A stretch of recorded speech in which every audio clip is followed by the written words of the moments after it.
오늘 우리에게 주신 하나님의 말씀은 구약성경 이사야 50장 4절에서 9절까지의 말씀입니다. 구약성경 이사야 50장 4절에서 9절까지의 말씀입니다. 제가 가진 성경책은 1030페이지에 있습니다. 제가 주님의 말씀을 받들어 읽도록 하겠습니다. 주 여호와께서 학자들의 혀를 내게 주사 나로 곤고한 자를 말로 어떻게 도와줄 줄을 알게 하시고 아침마다 깨우치시되 나의 귀를 깨우치사 학자들 같이 알아듣게 하시도다.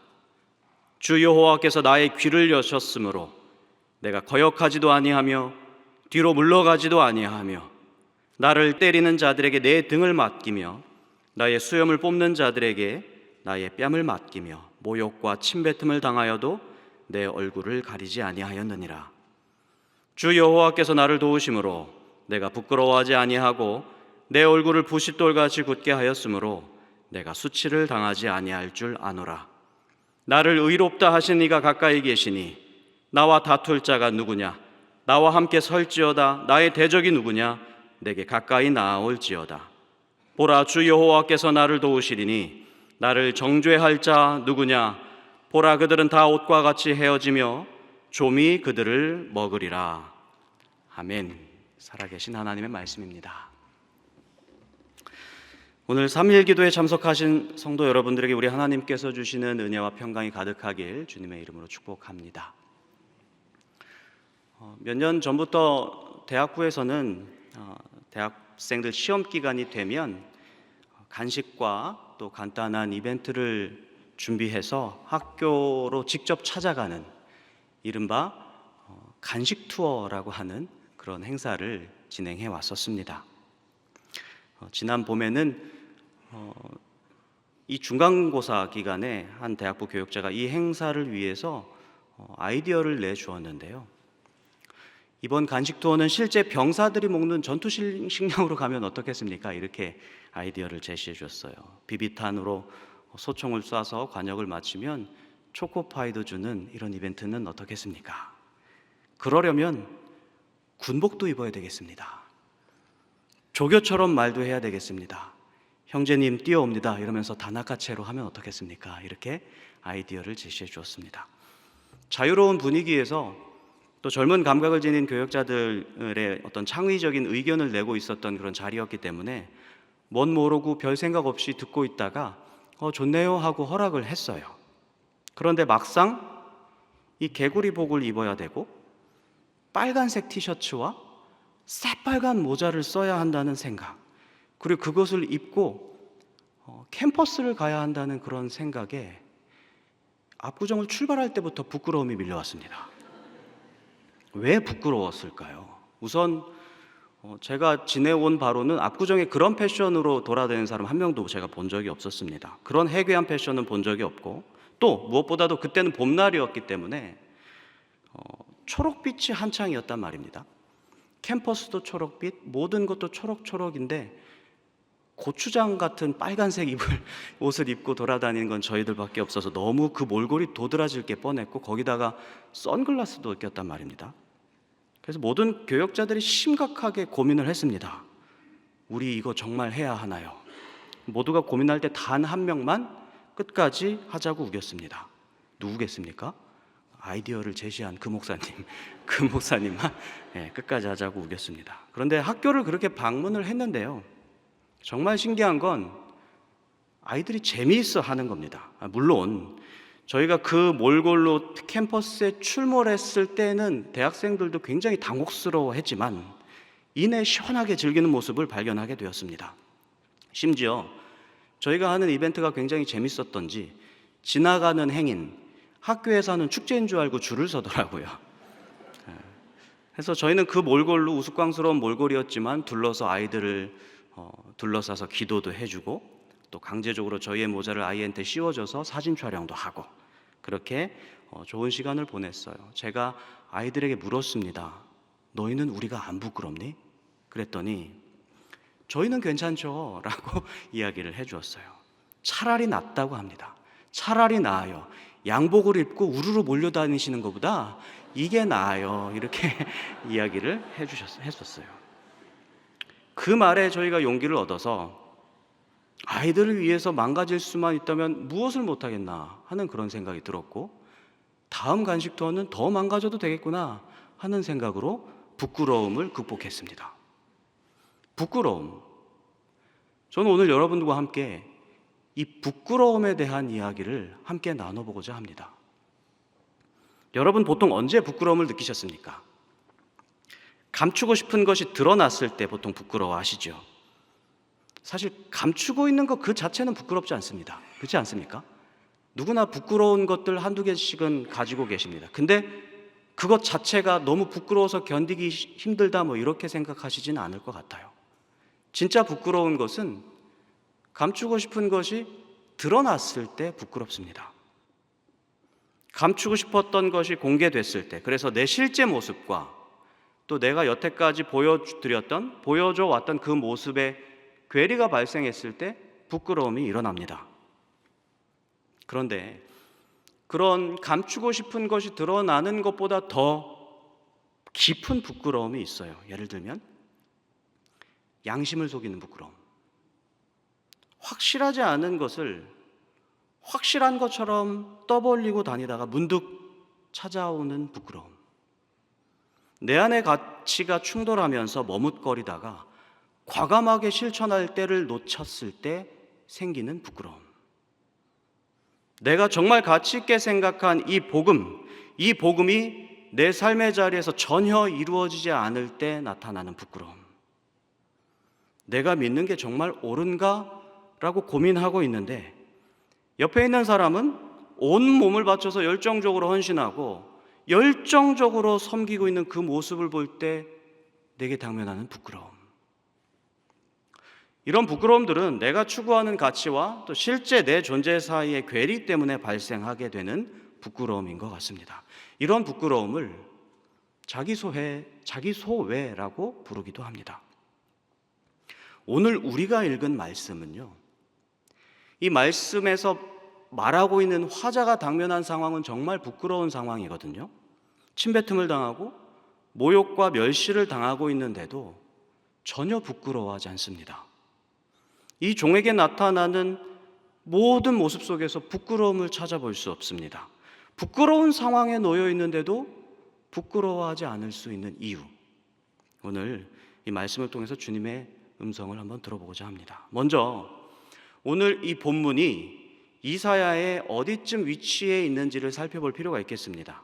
이사야 50장 4절 9절의 말씀은 이사야에서 발견되는 네 개의 종의 노래라고 하는 이 본문 중에 오늘 말씀은 세 번째 본문입니다. 이사야에서는 나의 종, 하나님의 종, 이런 종이라는 표현이 되게 많이 나오거든요.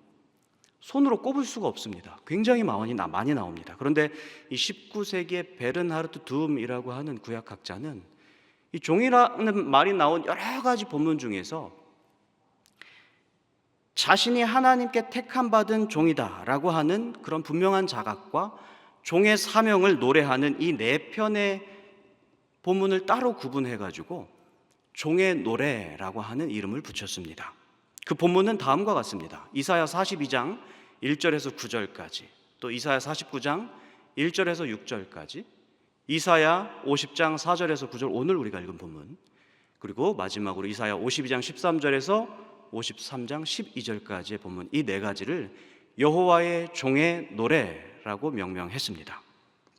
여기엔 되게 우리에게 익숙한 구절이 많아요. 예를 들어 그는 상한 갈대를 꺾지 아니하고 또 꺼져가는 등불을 끄지 아니한다. 이런 구절 들어본 적 있으시죠? 이사야 42장에 나온 그런 구절입니다. 또 이사야 53장에는 굉장히 익숙한 구절이 나오는데요, 사순절이나 고난주간에 특히 많이 묵상했던 그런 구절이 나옵니다. 그가 찔림은 우리의 허물 때문이요 그가 상함은 우리의 죄악 때문이라. 그가 징계를 받음으로 우리는 평화를 누리고 그가 채찍에 맞음으로 우리는 나음을 받았도다. 이사야 53장 5절의 말씀입니다.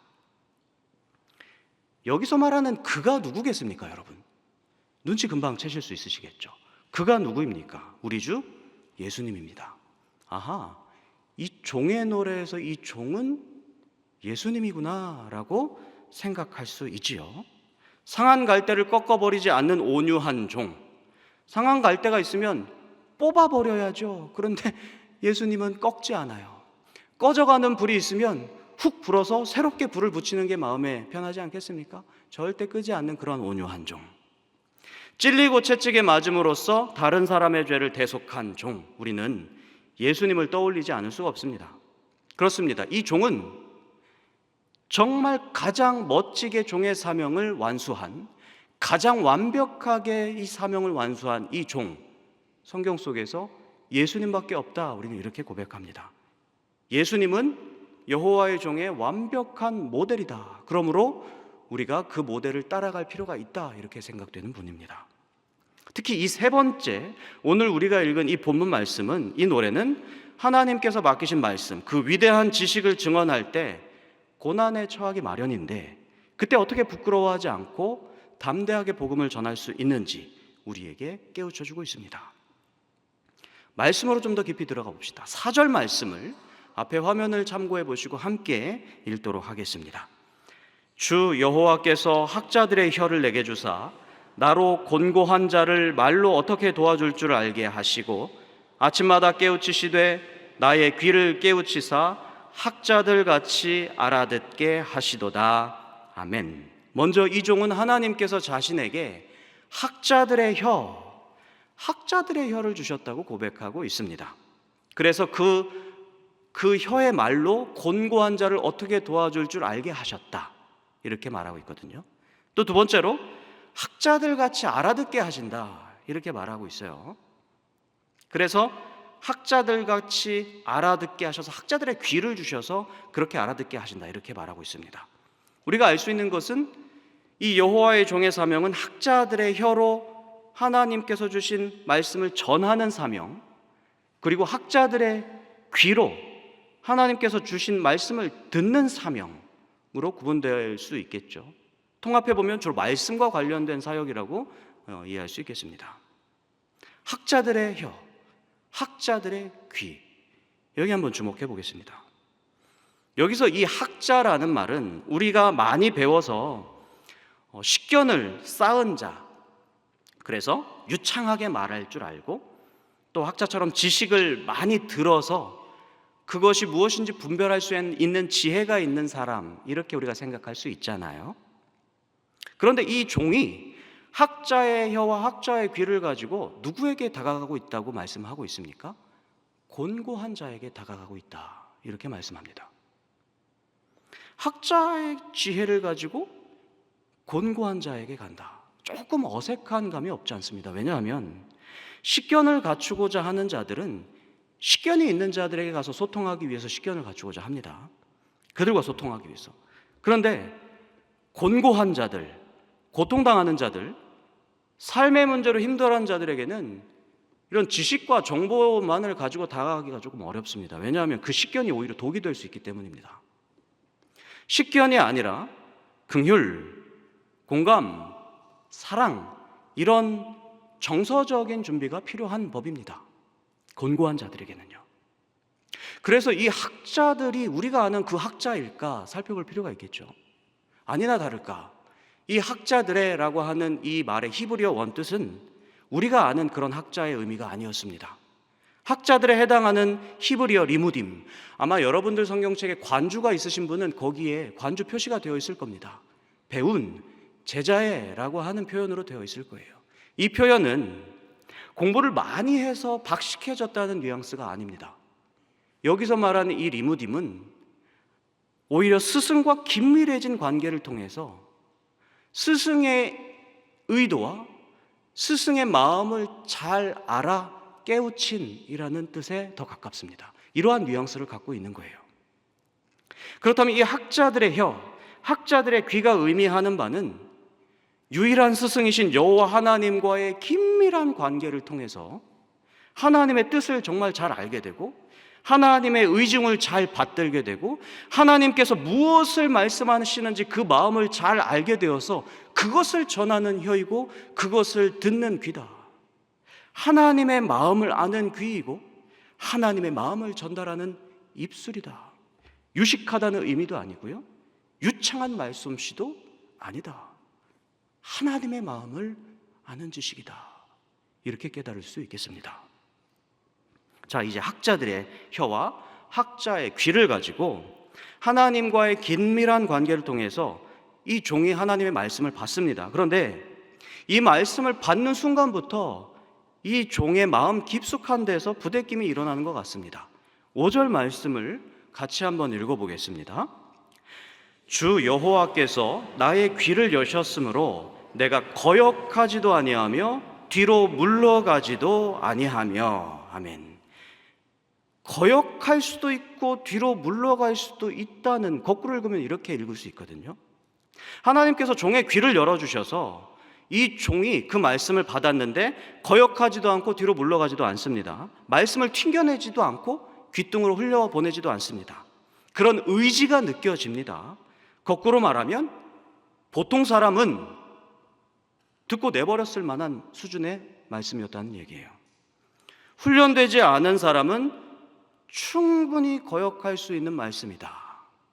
그런데 이 종은 누구입니까?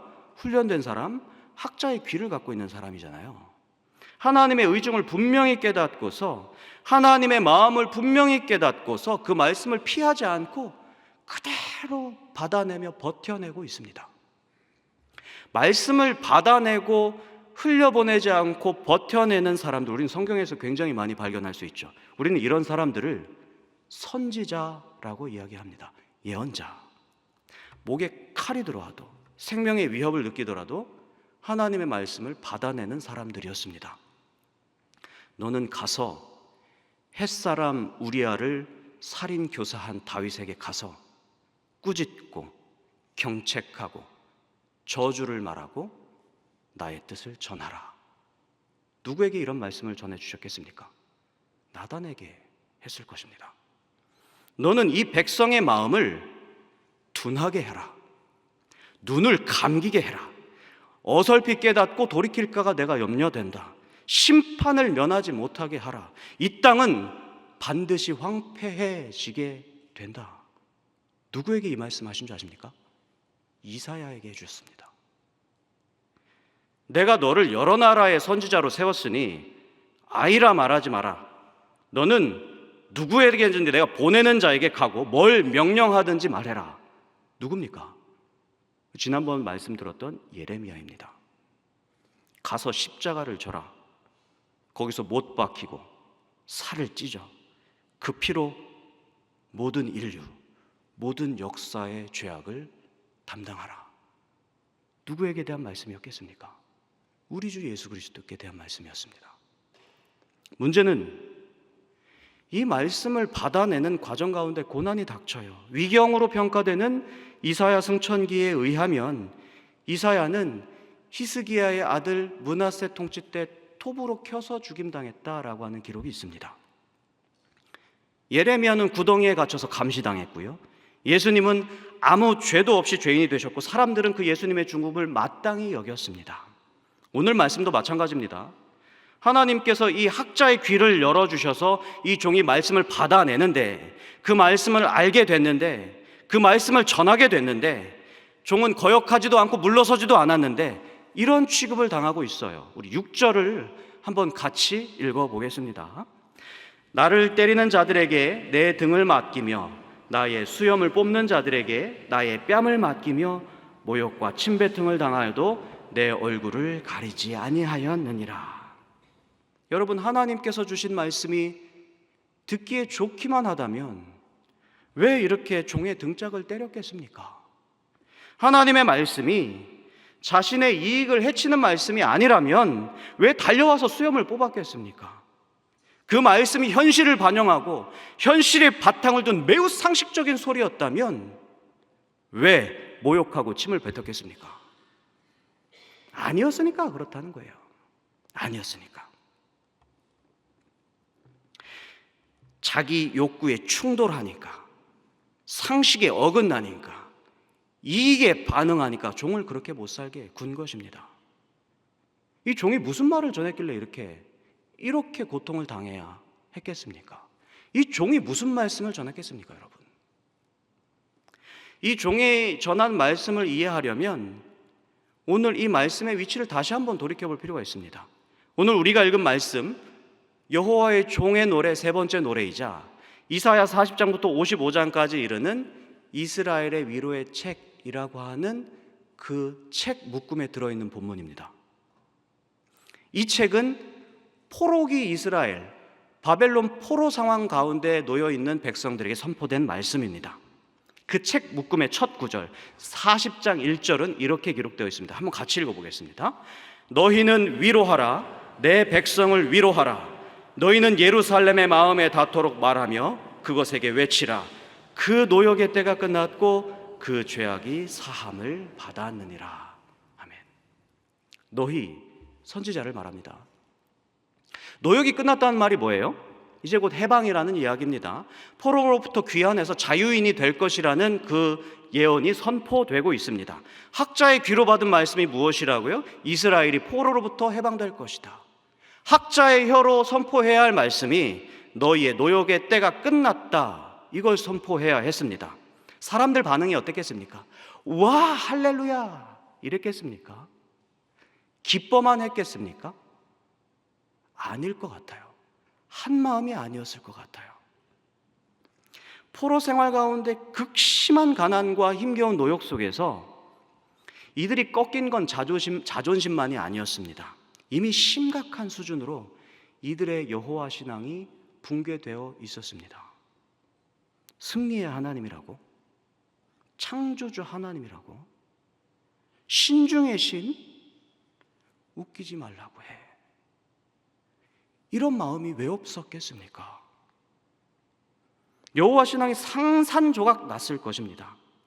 바벨론 신에게 유다의 신이 패했다, 이런 패배주의도 있었을 것입니다. 하나님을 신실하게 믿었던 자들은 하나님께서 유다 백성과 맺었던 영원한 언약, 다윗 언약, 이 다윗 언약은 유다를 영원히 견고히 하겠다라고 하는 약속이에요. 하나님께서 이 약속을 깨버리셨다라고 분노하고 낙심하고 또 냉소하고 있었을 것입니다. 하나님으로부터 버림받은 건 슬픈데 주위의 바벨론 사람들마저도 너희 신이 너희를 버렸어 라고 조롱하는 건 견디기 더 힘들었을 겁니다. 심지어 어떤 이들은 재빨리 바벨론 현실에 적응하려 했던 사람들도 있었을 거예요. 자기의 노예됨을 빠르게 인정하고 최대한 바벨론에서의 삶에 적응하려고 했었을 겁니다. 주인의 나라, 이 세상에서 가장 위대한 나라 바벨론, 나는 그 나라의 신민이다. 바벨론의 가치를 나의 삶의 기준으로 빨리 내재화하고 내면화하는 자들도 있었을 것입니다. 이런 상황에서 곧 포로 생활이 끝나 우리가 제국 영토에서 벗어나 우리 땅으로 복귀할 거야, 우리가 그 옛날 영광을 다시 회복하게 될 거야 라고 하는 이 말씀을 들었을 때 많은 백성들이 비웃었을 겁니다. 쉽게 믿지 않았을 거예요. 오히려 거세게 저항했을 겁니다. 해방의 기쁜 소식을 들었어도 노예의 삶이 체화되어 있었기 때문에 이 소식에 대해서 저항이 일어났을 거예요. 쓸데없는 얘기하지 마십시오. 뜬구름 잡는 헛된 이야기로 우리를 선동하지 말란 말이요. 여기서 잘 적응하고 우리는 여기서 잘 살아내겠어. 더 이상 우리 마음을 흔들지 마시오. 이미 유대는 끝났어. 이런 저항에 당면했겠지 않겠습니까? 근데 종이 어떻게 반응하고 있는지 7절에서 9절이 보여주고 있는데 먼저 7절을 한번 읽어보겠습니다. 주 여호와께서 나를 도우심으로 내가 부끄러워하지 아니하고 내 얼굴을 부싯돌같이 굳게 하셨으므로 내가 수치를 당하지 아니할 줄 아노라. 아멘. 하나님의 종이 낙심하지 않아요. 자기들이 전하는 이야기가 누구도 전해본 일 없는 굉장히 희귀한 이야기라 할지라도 부끄러워하지 않습니다. 오히려 그 상황을 하나님이 돕는다고 굳게 믿고 있습니다. 어느 정도냐면 자기 얼굴을 부싯돌같이 굳게 하는도다, 이렇게 이야기하고 있어요. 이게 되게 독특한 표현인데 우리말로 바꿔보자면 하나님께서 내 얼굴에 철판을 깔아주셔서 뻔뻔하게 해주시는구나, 이렇게 바꿔볼 수 있지 않겠습니까? 우리 8절을 다 같이 한번 읽어봅시다. 나를 의롭다 하시는 이가 가까이 계시니 나와 다툴 자 누구냐? 나와 함께 설지어다. 나의 대적이 누구냐? 내게 가까이 나올지어다. 아멘. 엄청난 호기와 담대함이 느껴지지 않습니까? 하나님이 나를 돕고 계신다. 하나님이 나를 의롭게 하신다. 그러니 내가 이 복음을 감추거나 물리지 않을 것이다. 나에게 오라. 내가 그 누가 뭐라고 해도 나는 하나님께서 맡기신 이 복음을 소유하고 끝까지 이 복음을 지켜내기로, 싸워내기로 하겠다. 이렇게 다짐하고 있는 종의 모습을 우리가 볼 수 있겠죠. 사람들의 저항에도 불구하고 침뱉음을 당하고 멸시와 조롱을 당해도 종이 왜 부끄럽지 않을 수 있었습니까? 확신 때문에 그럽니다. 확신 때문에 그래요. 논리적인 확신이나 어떤 외교적인 정보에 의한 확신이 아니었어요. 그런 것들은 다 자기 확신이잖아요. 인간들의 확신이잖아요. 그 당시에 그 누구도 그 어떤 국제 정세도 이스라엘이 해방될 것이라고 예측하지 못했습니다. 바벨론이 꼭 붙잡고 있었어요. 이스라엘 백성을. 오직 종만이 확신하고 있었습니다. 그 말이, 그 지식이, 그 계획이, 그 사건에 대한 예언이 하나님으로부터 왔다라고 하는 이 확신 때문에 부끄러워하지 않는 거예요. 학자의 혀로, 학자의 귀로 듣고 말할 수 있었기 때문에 하나님과의 긴밀한 관계 속에서 얻은 하나님의 마음이요, 하나님께 배운 뜻이요, 하나님의 계획이었기 때문에 부끄러움이 있을 수 없었다. 하나님께서 나를 돕고 하나님께서 나와 함께 하시고 나를 의롭다 하시니 부끄러움 없이 담대하게 전할 수 있었다. 지금 이렇게 말하고 있는 것이죠. 여러분, 우리는 예수 그리스도의 복음으로 말미암아 영원한 생명을 얻은 사람입니다. 구원의 복된 소식으로 말미암아 우리 안에 기쁨과 감사가 넘쳐나고 생기와 소망을 얻은 자입니다. 그런데 이 복음을 세상 가운데 증언할 때는 왠지 모르게 위축돼요. 세상 가운데 증언할 때는 달라집니다. 왕성하게 복음을 증거하던 때도 옛날 일이 되었고요. 젊은이들이 교회를 떠난다 걱정하던 일도 하루 이틀 문제가 아닙니다. 인구 절벽 시대를 맞이해서 저희 목회자는 교인 감소가 아니라 교회 존립을 걱정합니다. 저희 세대 목회자들은 그래요. 우리가 정말 일선에 나가 있을 때 교회는 있을까? 이런 걱정을 한단 말이에요.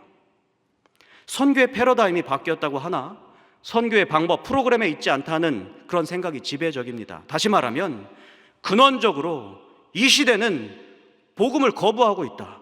오늘날 우리 그리스도인들은 복음을 거부하고 있는 시대 속에서 살아가고 있다. 이러한 거부의 이유가 시대의 분위기 때문인 것도 우리를 위축시키지만 교회 내부의 문제 탓으로 돌려질 때 우리가 더 위축됩니다. 우리를 가장 위축시키는 것은 우리에게 가장 가까운 사람들이 나 때문에 복음을 거부할 때입니다. 나 때문에. 우리 역시 사람인지라 부족한 모습이 있습니다. 실수합니다. 우리 가장 가까이 있는 가족, 친지, 친구, 직장 동료들이 나 때문에 복음을 거부합니다. 때때로 그들에게 복음을 전할 때 모욕감이 밀려오죠. 당신이나 잘해. 아빠는 예수 믿어서 인생 잘 풀렸습니까? 어머니, 종교 문제는 우리가 알아서 할게요. 이런 도전적인, 도발적인 반응이 우리의 맥을 끊어놓습니다. 복음은 부끄럽지 않은데 복음을 전하는 내가 부끄러워요. 그래서 복음을 전하기가 어렵습니다. 이러한 이유 때문에, 나 때문에 복음을 거부하는 그것을 봤을 때 우리는 더 이상 복음을 전하기가 어렵고 복음을 전하는 사명이 무기한 연기가 되면서 신앙의 교착 상태에 빠져버리고 맙니다. 바로 그때 오늘 말씀이 우리에게 도전을 던지고 있는 겁니다. 주님, 우리에게도 학자의 혀를 주십시오. 주님, 우리에게도 학자의 귀를 주십시오. 하나님의 마음과 생각을 알게 하시고 우리의 귀와 우리의 입술에 주님의 뜻을 두어서 완전히 사로잡히는 입술과 귀가 되게 하여 주십시오. 이렇게 사모함으로 주님의 마음을 구할 때 우리에게 확신 주시고 부끄러움과 두려움 없는 담대하게 주님의 복음을 전할 수 있는 종이 되게 하실 줄 믿습니다. 복음이 부끄러운 게 아닙니다. 복음의 능력이 나 때문에 가려질까 봐 의심하기 때문에 부끄러운데 복음은 가려지지 않습니다. 사도 바울이 옥에 갇혀 있었는데 복음도 갖춰지지 않았습니다. 디모데에게 이렇게 이야기하잖아요. 하나님이 우리에게 주신 것은 두려워하는 마음이 아니다. 능력과 사랑과 절제하는 마음이니 그러니까 너는 주를 위해 갇힌 나를 부끄러워하지 말고 하나님의 능력을 따라 복음과 함께 고난을 받으라. 디모데후서 1장의 말씀입니다. 사랑하는 소망교회 성도 여러분, 주님이 우리를 도우시고 우리의 부족함을 들어서 의롭게 사용하실 것입니다. 용기를 내셔야 하겠습니다. 용기 내셔서 복음을 전합시다. 용기 내셔서 다시 한번 복음을 전합시다. 주님께서 우리의 입술을 통해서 마침내 우리 주위의 곤고한 자들을 위로하고 회복하는 그런 말씀의 종으로서의 사명을 우리를 통해 회복하실 줄 믿습니다. 용기 내시고 주님께서 담대하게 하시는 이 힘을 얻어서 주의 종의 사명을 잘 감당하시는 복된 성도들 되시기를 축복합니다. 기도하겠습니다. 우리를 사랑하시는 하나님, 하나님께서는 우리와 교제하고 싶으셔서 성령님을 통해 우리에게 말씀을 주시고 주님의 마음을 부어주셔서 조금이나마 하나님을 이해하고 뜨거운 마음을 경험하게 하시니 감사드립니다. 우리에게 학자의 혀와 학자의 귀를 주셔서 하나님의 마음을 더 잘 알아차리게 하시고 하나님의 뜻을 더욱 온전히 전하는 말씀의 사람들이 다 될 수 있도록 은혜를 더하여 주시옵소서. 그 확신 가운데 부끄러움 없이 담대하게 주의 복음을 증거하는 사람 되게 하시고 곤고한 사람 위로하고 힘겨워하는 사람들 위로하는 사명을 잘 감당하게 하여 주옵소서. 예수 그리스도의 이름으로 기도드립니다. 아멘.